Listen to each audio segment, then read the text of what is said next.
an hour, it's unthinkable. So if we was to do this solution, we would be putting us up on a pay scale which would be similar to some of the county jails, which that's where a lot of our people leave. We spend the time and the effort to send all these people to the academy, and then they turn around and leave and go to the county jails, which pay $2 an hour more for starting pay. It just doesn't make any sense that we're such low pay. And we're going to hear some testimony behind me, the guys coming up, on the hardships that it's caused enduring all these pay freezes that we've had to endure over the last 10 years. Most people have had to take on a second job just to make ends meet. That even includes myself. I was an employee over at the Central Maine Pre-Release for 27 years. It closed a couple of years ago. Now I have to commute back and forth from Oakland, Maine to Windham each day. So I actually had to take a second job on just to offset what I lost in pay to go back and forth. So hopefully with the support of this committee and well, both committees, that maybe we can leave here with some support and get a higher pay raise for all the state employees, and especially for the people behind me that work these facilities. Thank you. Thank you. Rosemary? Good afternoon. My name is Rosemary Burns. I graduated from Lawrence High School back in 1999. Vaguely remember this young man over here. But I started my career going to Unity College. I went to Unity thinking I was going to be a game warden. Somehow, I didn't sign up to be a correctional officer. I've worked a lot of overtime. I get pee, I get crap thrown at me by the female prisoners. Had seen my fair share. Helped out working at Riverview when Riverview was having their crisis.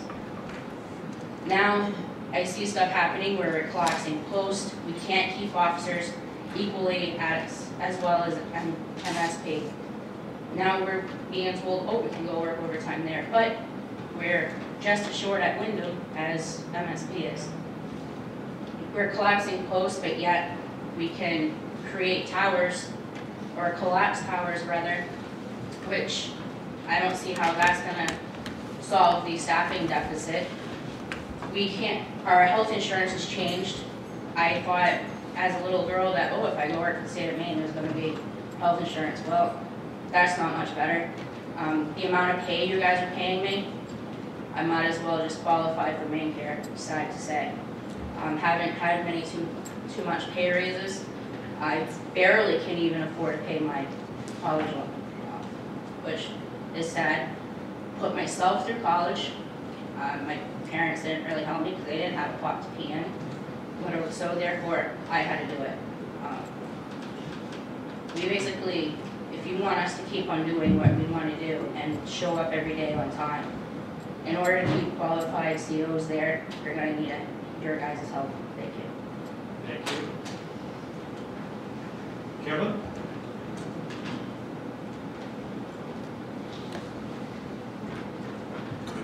Good afternoon, committee.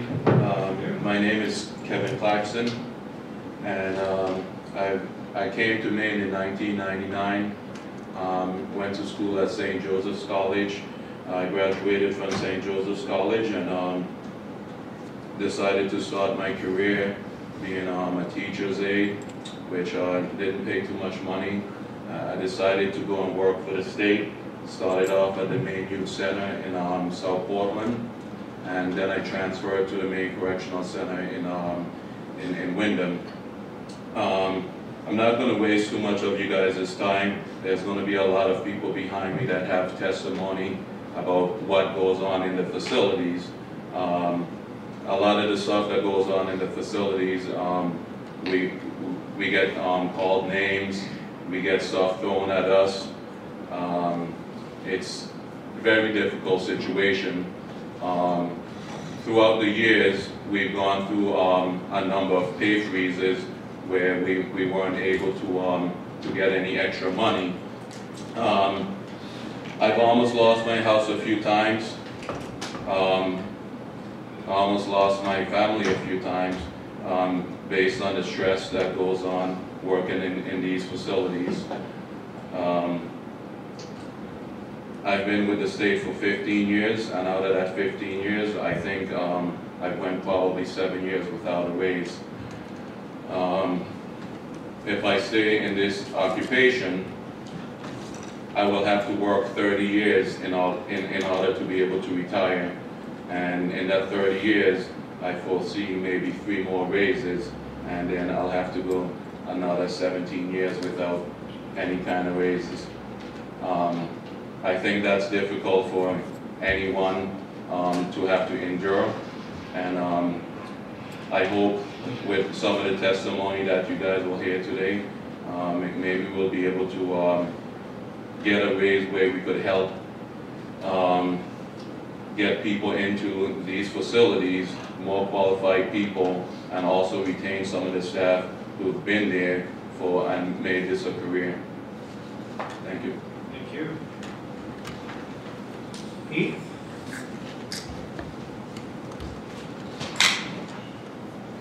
How's it going today? My name is Heath Seeley. Thank you guys for listening to us. As you've already heard people talk, I've been working for Long Creek Youth Development Center in South Fulton for less than 8 months. And I wasn't really going to speak today, but I saw people in the lobby, and I'm like, hey, I'm the youngest one here. I'm 23 years old. I don't have a family. I'm not married. I just bought my first condo. And, I mean, as you know, the cost of things going up. And when I have a family, when I have kids, $13.85 and up is not going to cut it. You guys live where we are. You guys pay gas, a gallon of milk. It's ridiculous. And, of course, I didn't get into this field because of the money. I knew I wasn't going to get rich doing this. But come on, you got to throw us a bone. I mean, $13.85, you can go work at Walmart, $14 an hour. I work a second job. I work 7 days a week. I'm not getting paid to be here. I'm not getting paid to listen to this stuff. And for us to work and not get any raises, very limited raises, I think that's unacceptable.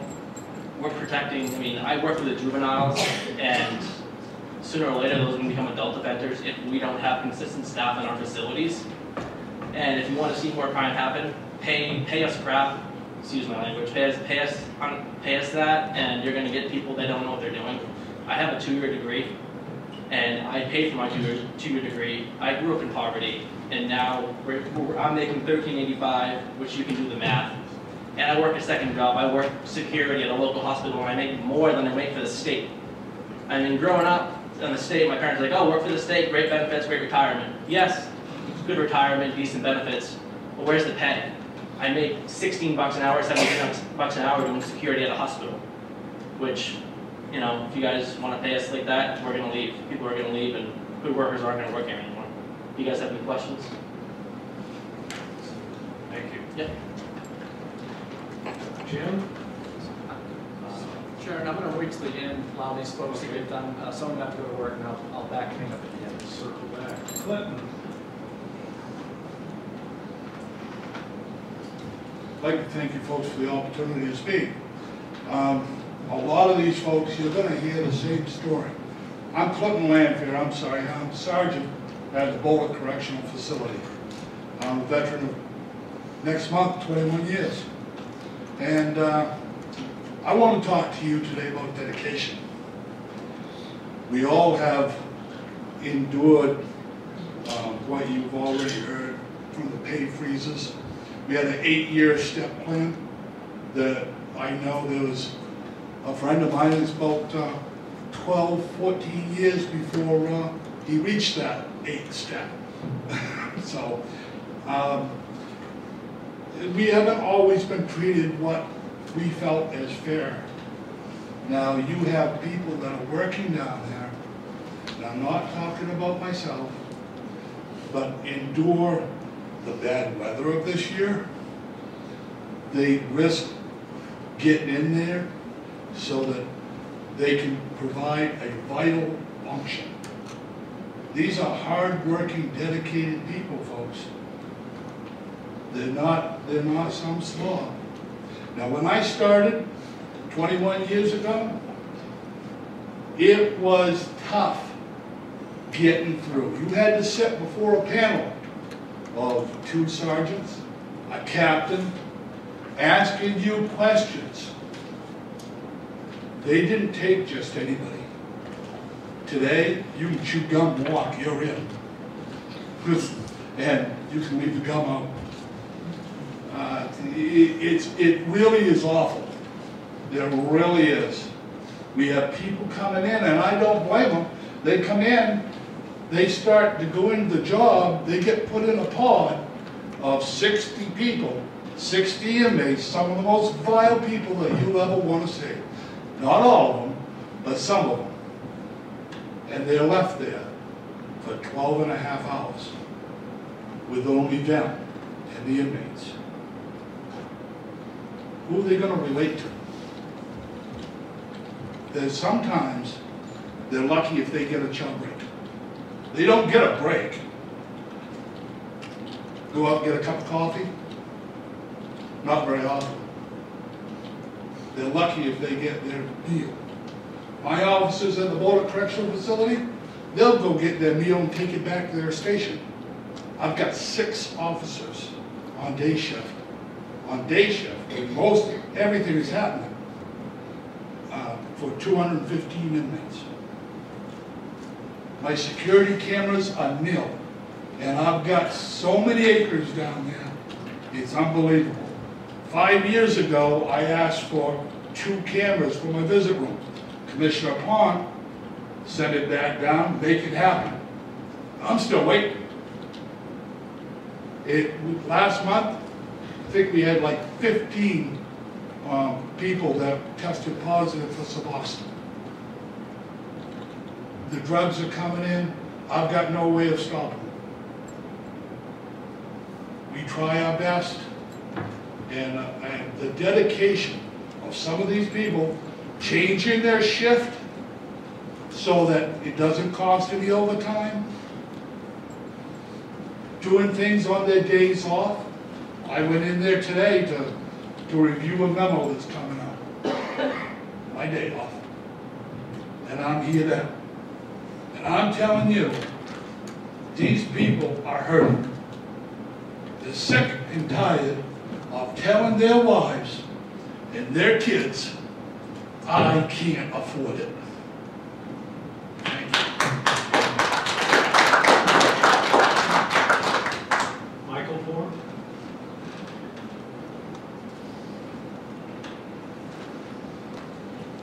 Thank you, ladies and gentlemen, for listening to us. And my name is Michael Poor. I spent some time in Vassarboro, and now I live in Cushing because I couldn't afford to drive back and forth to work. And so I bought a house in Cushing, and I can't afford to live down there either because now the gas is close to $3 a gallon. When I started working at the prison, the gas was around $1, $1.25. And today, with the cost of living going up, I'm not making what I started working. I'm making less money now. I've been working for the state for 12 years. That's not right. Every year, someone stays working for you, they should get a benefit, a thank you, a cost of living increase. Because their grocery bill goes up, their heating bill goes up. And my salary is going down. And when we lost our insurance company and went to the new one, my cost of health care astronomically went through the roof. I'm paying much more to take my kids to the doctor, and I can't afford it. And I don't get to vote whether I get a raise. You guys have to do it. And my granddaughter lives with me now because some man who's, if he keeps up the way he is going to be in a correctional facility, got my daughter pregnant. So I'm taking care of him and his daughter, not him. He can deal with this. But I got to take care of my daughter, and I love her to death. I wouldn't change it for the world. But what I'm saying to you, ladies and gentlemen, is to treat me like you treat yourself. Give us what we deserve. Allow us to take care of our families. My house is falling apart, and I can't fix it because I don't have any money. And I can't take my wife out to eat because I cannot afford to buy a meal that somebody else prepared. Thank you. Brian Crockett.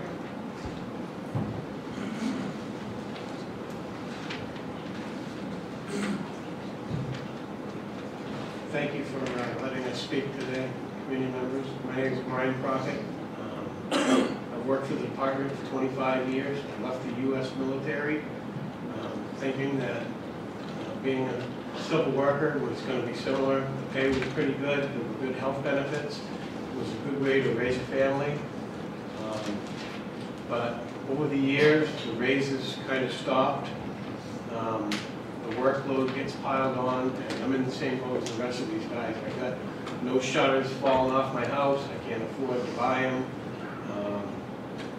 The cost of groceries has gone up. Heating oil gone up. Everything costs more, but what's in my pocket just doesn't go as far anymore.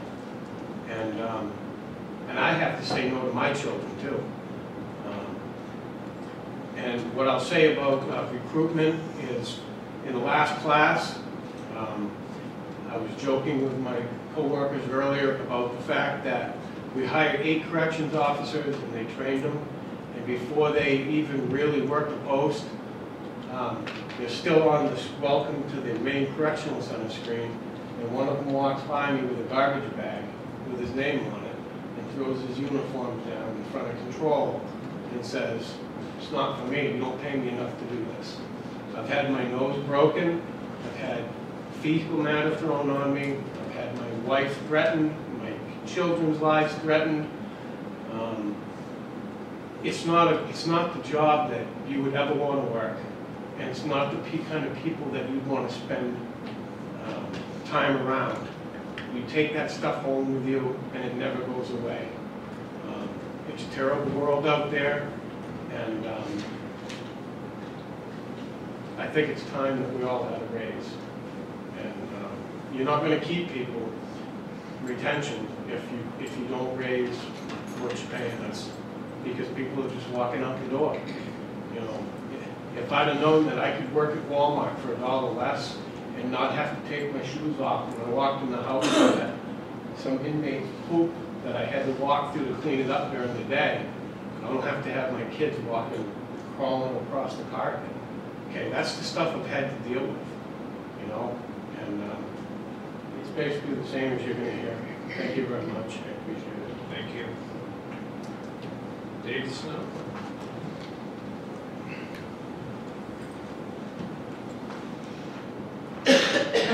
Ladies and gentlemen of the committee, I would like to thank you very much for allowing me the opportunity to be here and speak to you.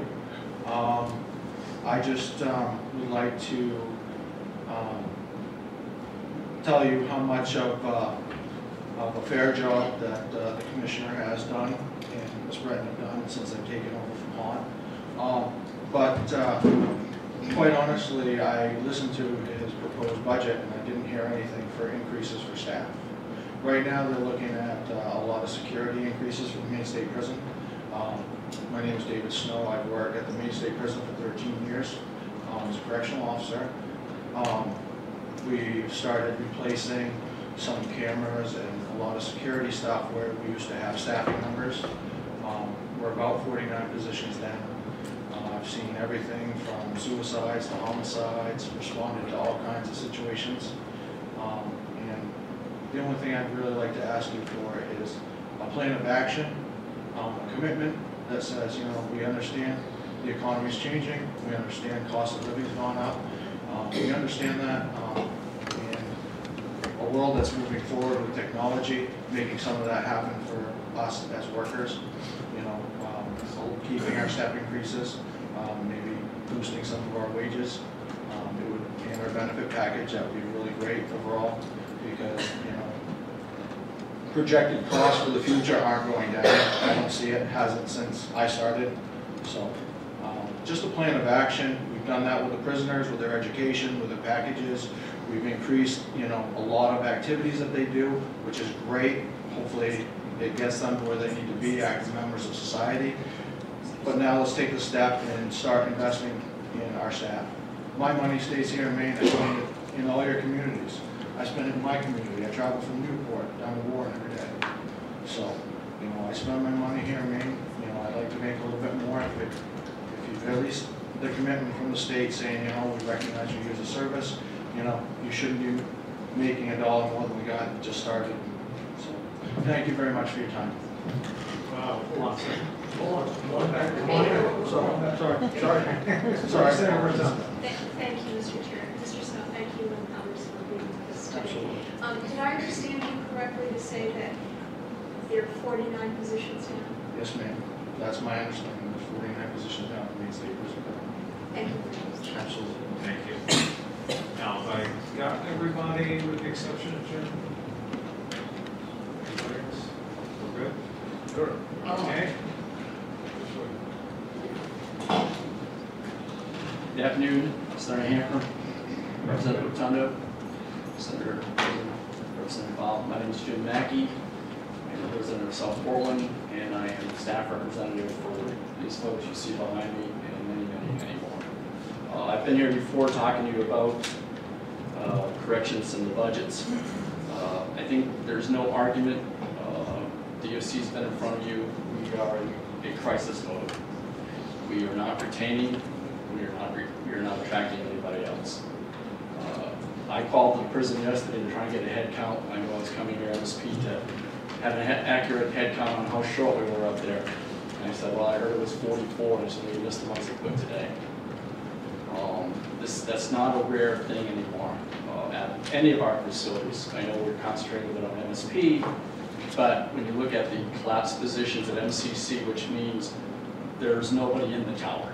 Okay, they've taken the person out of the tower because they're running short that day and they're moving them somewhere else.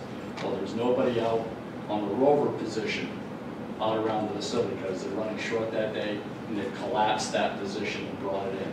So, in our view, anytime you're collapsing a position, that means you're putting somebody in harm's way someplace else. And again, all of this gets back to retention and bringing in new people. I don't want to speak badly of the talent that's being brought in, but when they're coming through the door, they have absolutely no idea what they're getting into.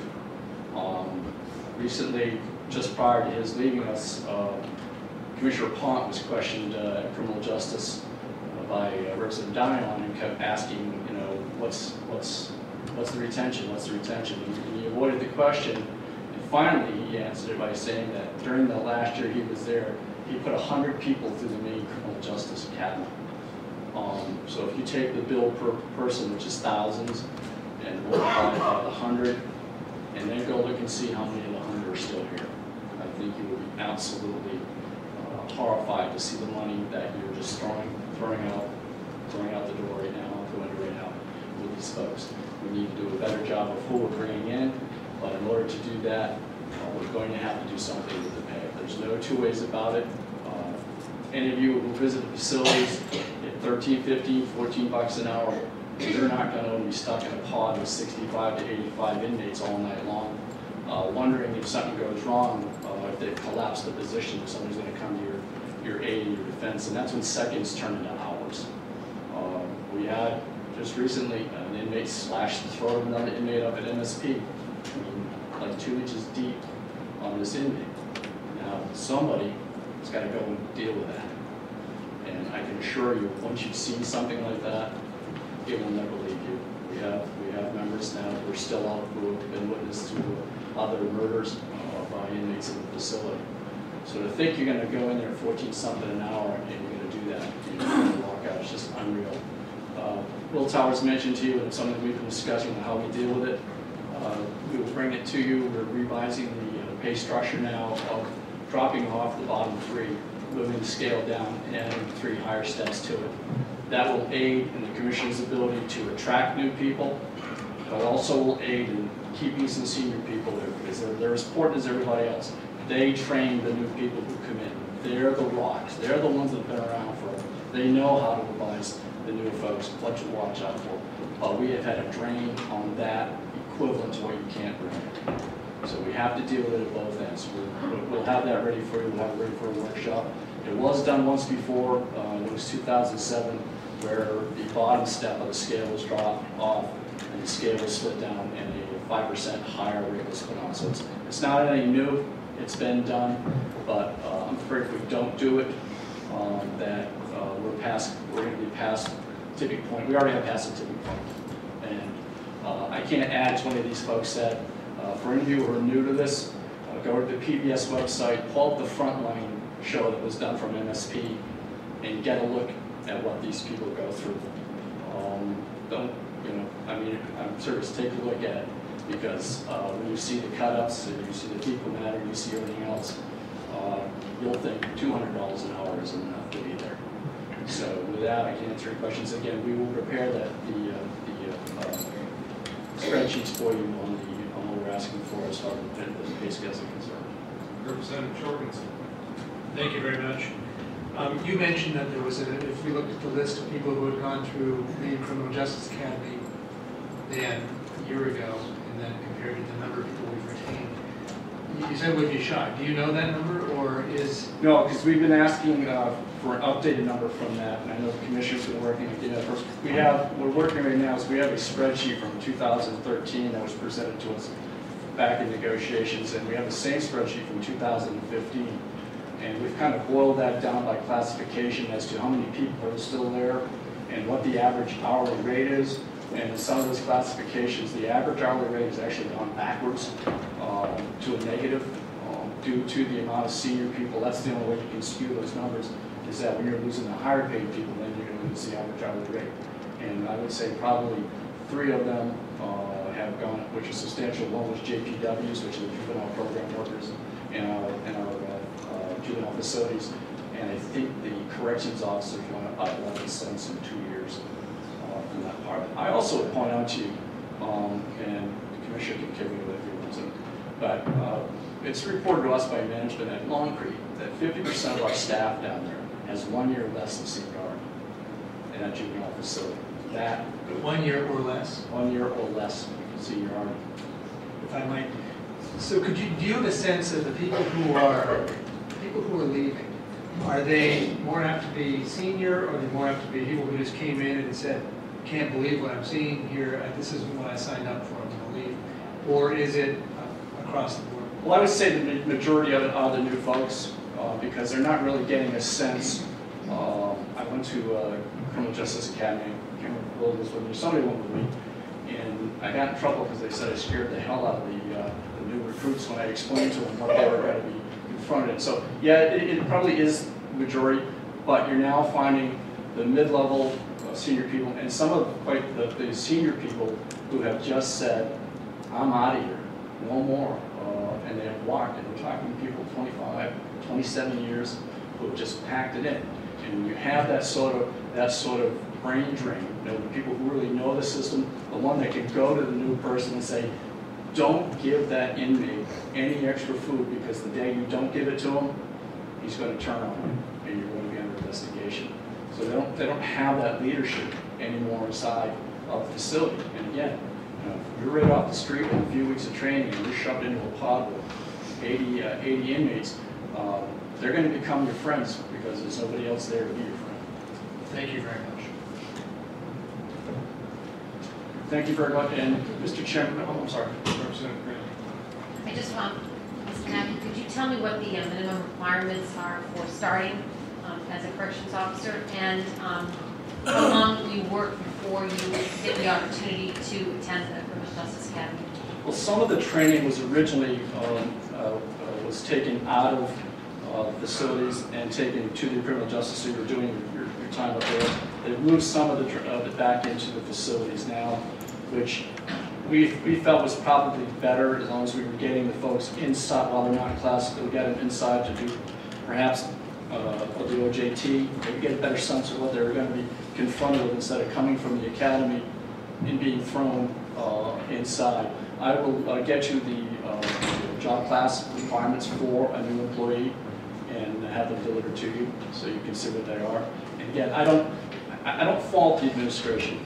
We're at a mode of when somebody comes in to apply for a job here, they're going to look at the hourly rate and they're going to get inside and they're just saying, I'm not doing this for $14 an hour. I'm not going to be confronted with somebody stabbing me from that. But I will get you the job class specs for what it takes to qualify.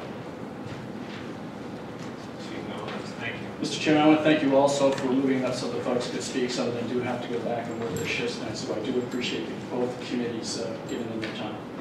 Thank you very much. Thank you all for coming out.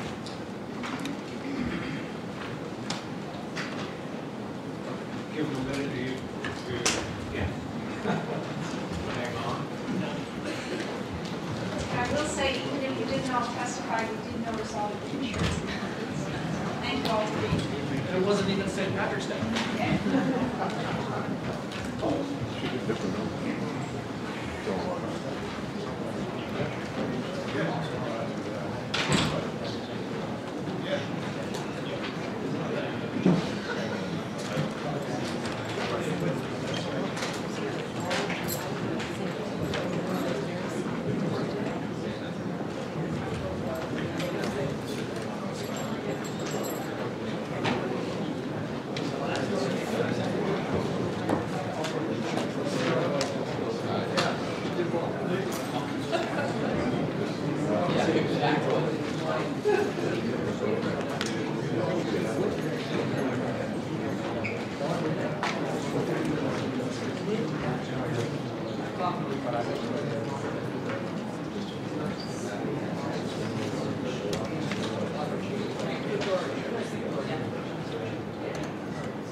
Good afternoon, Senator Hamper, Representative Rotundo, members of the Joint Standing Committee on Appropriations and Financial Affairs, Senator Rosen, Representative Powell, members of the Joint Standing Committee on Criminal Justice and Public Safety. My name is Gregory Kuchar. I'm the Assistant to the Commissioner of the Department of Public Safety, and I'm here to present testimony in support of those items presented in the biennial budget relating to the Department of Public Safety. I'll start with those items on page A506, which is Administration for Public Safety, and give you some history on each of these units as I go through.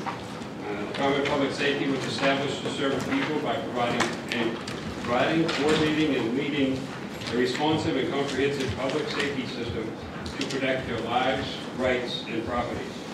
Employees of the Maine Department of Public Safety will continue to serve the public to the best of our ability by being dedicated and accountable, and by managing resources effectively and efficiently. We seek to preserve the public order, to protect the persons, property, rights, and privileges of all people in the state, through ethical leadership and development of our employees while upholding and respecting the constitutional rights of all persons with liberty, equality, and justice. The Department of Public Safety was created in 1971, consolidating the former Department of State Police, Enforcement Division of the State Liquor Commission, employees of the Vehicle Equipment Maintenance Safety Commission, Division of Fire Prevention and Department of Insurance, of the Department of Insurance, and Law Enforcement and Criminal Justice Academy under the Commissioner of Public Safety. In 1978, the Bureau of Capitol Police was added to the organization of the department. The responsibility for the administration of the Highway Safety Program from the Department of Transportation was added, and in 1990, the Legislature changed the name to the Bureau of Highway Safety. Maine Drug Enforcement Agency and Maine Drug Enforcement Agency Advisory Board were created by the 113th Legislature to develop and carry out a statewide drug enforcement program. Beginning in 1989, the E911 Advisory Committee was established to assist and advise the department in the implementation of a statewide E911 system. Chapter 566, Public Law 1993, created the Emergency Services Communication Bureau within the department, which is responsible for statewide implementation and management of the 911 system, and the 911 Advisory Board was changed to the E911 Council.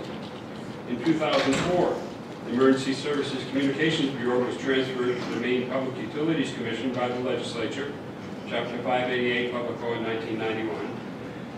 Transferred the responsibility for emergency medical services from the Department of Human Services to Public Safety.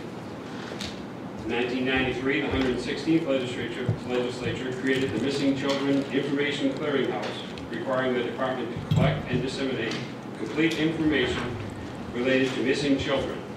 In 2003, the Maine Bureau of Liquor Enforcement was abolished by the legislature, and public safety took over jurisdiction of liquor licensing and liquor administrative matters. In the 121st Legislature passed LD 1683, an act relating to the establishment of a Central Maine Regional Public Safety Communications Center as Public Law 678. Historically, emergency communications dispatch has been the responsibility of the Bureau of State Police within the Department of Public Safety. State Police ran 4 dispatch centers, Holton, Orono, Augusta, and Gray, which provided services not only for themselves, but for several other state agencies, some municipalities, the Maine Turnpike Authority, and Aroostook County. The Policy Board legislation called for a separate communications unit within the department. This administrative change was achieved in FY07. 54 existing emergency communications specialist positions, 6 emergency communications supervisor positions were transferred to the Bureau of State Police, from the Bureau of State Police into the new Consolidated Emergency Communications Bureau. In addition, to provide the unit with a civilian director, the position of Director, Bureau of Consolidated Emergency Communications was created, and the new director began in October of 2006.